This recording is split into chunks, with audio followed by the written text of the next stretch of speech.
নাউজুবিল্লাহ শব্দের অর্থ কি? আমি আল্লাহর কাছে আশ্রয় চাই। আস্তাগফিরুল্লাহ শব্দের অর্থ কি? আমি আল্লাহর কাছে ক্ষমা চাই। আল্লাহু আকবর শব্দের অর্থ কি? আল্লাহ মহান বা আল্লাহ সর্বশ্রেষ্ঠ। মাশাআল্লাহ শব্দের অর্থ কি? আল্লাহ যেমনটি চেয়েছেন। জাযাকাল্লাহ শব্দের অর্থ কি? আল্লাহ তাআলা আপনাকে উত্তম প্রতিদান দিন। আসসালামু আলাইকুম এর অর্থ কি? আপনার মৃত্যু হোক।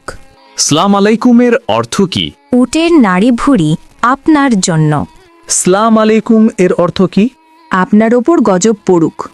আসসালামু আলাইকুম এর অর্থ কি? আপনার ওপর আল্লাহর শান্তি বর্ষিত হোক।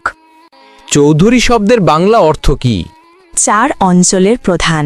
শিকদার শব্দের বাংলা অর্থ কি? জমিদারের সহকারী। খন্দকার শব্দের বাংলা অর্থ কি? ধর্মীয় জ্ঞান সম্পন্ন ব্যক্তি।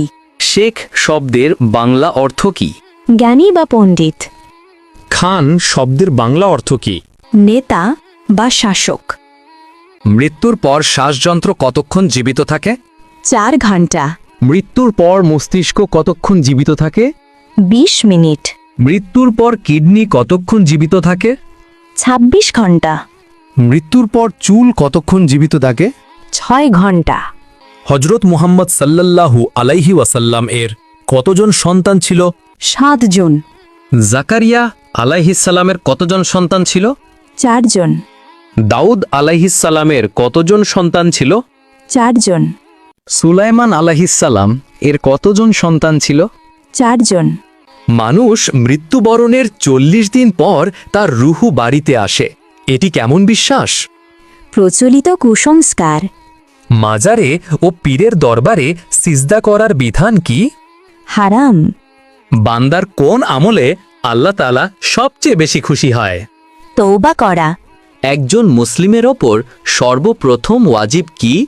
তাগুতকে অস্বীকার করা। আল্লাহুম্মা গফিরলি শব্দের বাংলা অর্থ কি? হে আল্লাহ, আমাকে ক্ষমা করুন। ওয়ারহামনি শব্দের বাংলা অর্থ কি? আমার প্রতি দয়া করুন। ওয়াহদিনী শব্দের বাংলা অর্থ কি? আমাকে সঠিক পথ দেখান। ওয়া আফিনী শব্দের বাংলা অর্থ কি? আমাকে সুস্থতা দান করুন। ওয়ারজুগনি শব্দের বাংলা অর্থ কি? আমাকে রিজিক দান করুন। আল্লাহুম্মা গফিরলি শব্দের বাংলা অর্থ কি? হে আল্লাহ, আমাকে ক্ষমা করুন। ওয়ারহামনি শব্দের বাংলা অর্থ কি? আমার প্রতি দয়া করুন।